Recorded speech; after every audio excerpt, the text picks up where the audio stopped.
मैं इसलिए आज का डिबेट इसलिए महत्वपूर्ण है, और ये जो चर्चा हो रही है डिबेट नहीं है, बल्कि नीलेश जी से मैं पूछ रहा हूं और नीलेश जी एक्सप्लेन कर रहे हैं, इसलिए हमारे दर्शकों को जानना चाहिए, क्योंकि ये जो हियरिंग है, ये जो हम लोग कर रहे हैं आपस में, ये देश का नजीर बनने वाला है।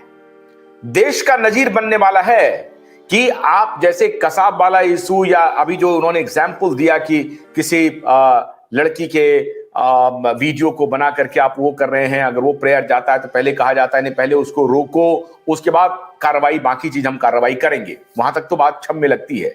लेकिन इसमें तो आपका जो जिसके खिलाफ आपको कार्रवाई करनी है वो सब मौजूद है, और उसके बाद कह रहे हैं कि नहीं उसको कुछ नहीं, आप तुरंत इमीडिएटली रोकने का आदेश दे दीजिए।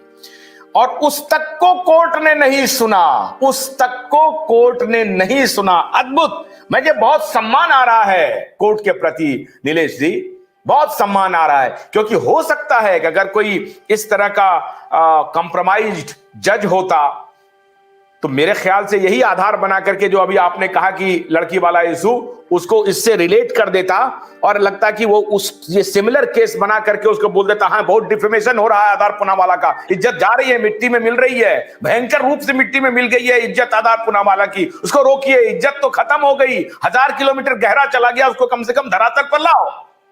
इसलिए कोर्ट ऐसा कर सकता था, उन्होंने ये सोचा था कि इनकी इज्जत मट्टी पलीद हो रही है, इसलिए रोको रोको रोको। लेकिन कोर्ट ने नहीं कहा, बोला तुम्हारे कोई इज्जत नहीं जा रही है, धैर्य रखो, आप नीचे जाओ। इसका मतलब तो ये हुआ, उन्होंने रिजेक्ट कर दिया। जो इज्जत की जो प्ली थी, मानहानि इन्होंने किया है ना 100 करोड़ का, तो 100 करोड़ की मानहानि हो रही थी, उसको रोक दिया।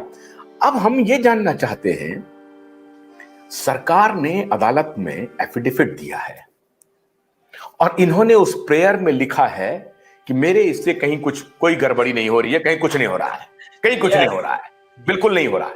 ये खुद अपना जो प्रिकॉशन है उसमें एडवाइजरी लिख रहा है कि इससे ये भी हो सकता है। ये अपने वो जो प्रोडक्ट बनाया है बूटी, उस बूटी में एडवाइस लिख रहा है कि इससे इसका एक्सटेंट यहां तक है, ये भी हो सकता है। और सरकार ने कहा है, कहा ये भी हो सकता है, जो इसने एडवाइजरी में लिखा है वही सरकार भी कह रहा है। और इधर प्रेयर में कह रहा है कि नहीं नहीं हमारे से तो कुछ हो ही नहीं सकता है। अरे तो भाई ये तो ग्रॉस मिसकंडक्ट है, ये तो 420 है नीलेश जी। यस, ये इस धरती का अब तो मैं ऑन एयर कह रहा हूं कि इसकी इज्जत नहीं है, इसको सरेराह बीच चौराहे पर बोला जाए कि ये बहुत ही बदनाम किस्म का आदमी है, और इसके बाप को पद्मश्री दे दिया सरकार ने। क्या है इस धरती पर का, खास करके इंडिया का, अगर सबसे बड़ा कोई गुनाह होगा, देखिए मर्डर वगैरह ये गुनाह तो है, लेकिन ऐसा गुनाह जो न्याय व्यवस्था के खिलाफ होता है, वो कोर्ट ने कहा है सबसे हमारी नजर में, मतलब जो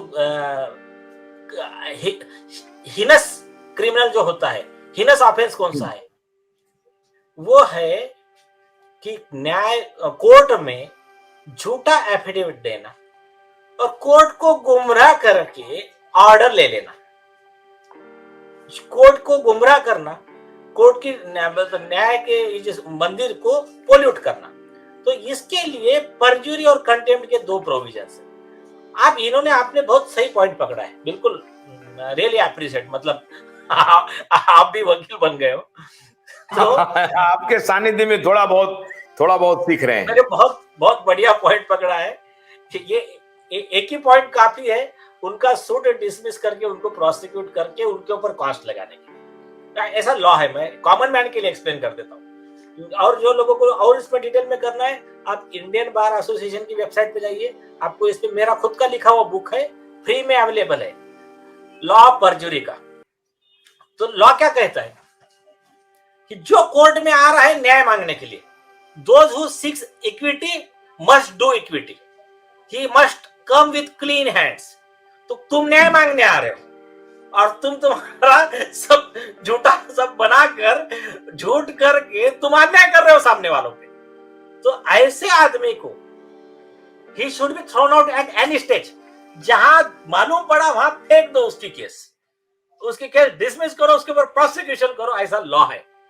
अब इसमें क्या हुआ, ये जब आ गए इधर, अभी 50 जगह तो लिख दिया, केस क्या बनाया कि दिलीप लुनावत का जो स्नेह लुनावत वाला केस था, वो रीट पिटिशन के ऊपर ये हमदस लेके पुणे गए, सर्व करने आए, हमारे सारे कर्मचारी डर गए, हमारी जान को धोखा था, ये हमारा हमला कर सकते थे, हमारी फैक्ट्री को कोई डैमेज पहुंचा सकते थे, आग लगा सकते थे, जो भी उन्होंने आरोप करना था कर दिए, वो लेकर आ गए। और जो मतलब मेन क्रक्स कि ये जो कह रहे हैं कि मेरे प्रोडक्ट की वजह से, मेरे बूटी की वजह से स्नेह लुनावत की जान गई है, ये तो अभी तक साबित ही नहीं हुआ है। और इसलिए जो मुझे मर्डरर, मौत का सौदागर जो भी बुला रहे हैं, और ये जो भी पब्लिक कह रहे हैं कि अरेस्ट आदर पूनावाला, ये सब डिफामेशन है। ये उनके केस का क्रक्स था। अब उन्होंने क्या किया, उनके जो चीजें लिखना था उतने 2-4 चीजें लिखकर एक कागज लगा दिया, लुनावत के केस का कोर्ट का ऑर्डर लगा दिया, और लुनावत के केस की पिटीशन लगाया ही नहीं रिकॉर्ड पे। क्यों नहीं लगाया?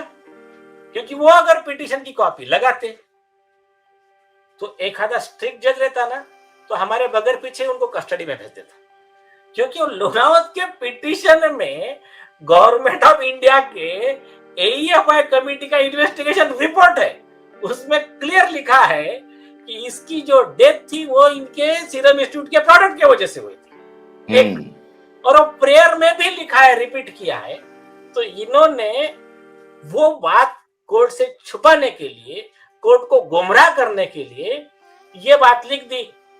लेकिन ये लिखने, और यही चाल थी इनकी कि एक बार इंटरिम इंजंक्शन ले लो, बाद में मैटर पेंडिंग में डाल दो, आने ही मत दो बोर्ड पे। फिर ये ऐसी चाल रहती है, कुछ डिसऑनेस्ट लिटिगेंट की। तो अभी ये था उनका प्लान। अभी क्या हो गया, कोर्ट ने उनका नहीं माना, अभी पत्ता फेल हो गया। अभी हम जो एप्लीकेशन दे रहे हैं उसमें, तो देखिए इसके ऊपर ना, आपको कॉमन जनता के लिए बता रहा हूं, कोर्ट से कोई बात छुपा के रख लिया कि जो केस तुम्हारे, जो डॉक्यूमेंट तुम्हारे अगेंस्ट में, और झूठा लिख दिया। अच्छा, और एक बात, अभी आप जो कह रहे थे, इन्होंने 17 अक्टूबर को एफिडेविट दिया और 23 नवंबर को सुप्रीम कोर्ट में जो गवर्नमेंट ऑफ इंडिया ने एफिडेविट दिया है, सेंट्रल गवर्नमेंट ने, वो एफिडेविट में इसका पूरा झूठ साबित कर दिया।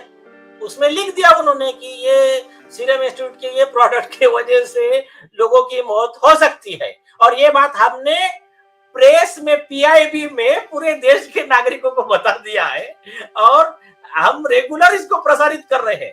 और तुम्हारे आदर पूनावाला जी कह रहे हैं कि ये बिल्कुल रोक दो, ये जो प्रसारित करना है, ये प्रसारण रोक दो। मतलब वो एक हिसाब से गवर्नमेंट ऑफ इंडिया के खिलाफ भी इंजंक्शन मांग रहे हैं।